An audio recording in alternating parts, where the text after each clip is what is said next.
चलू चलू चलू सखी गंगा स्नान है।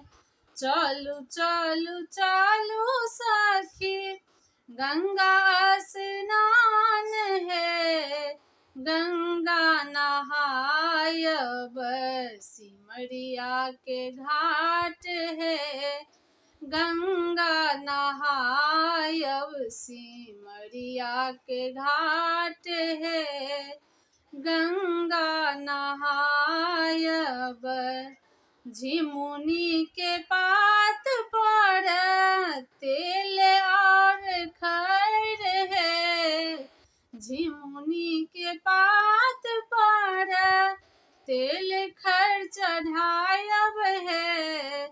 जितवाहन सा मांगब जितवाहन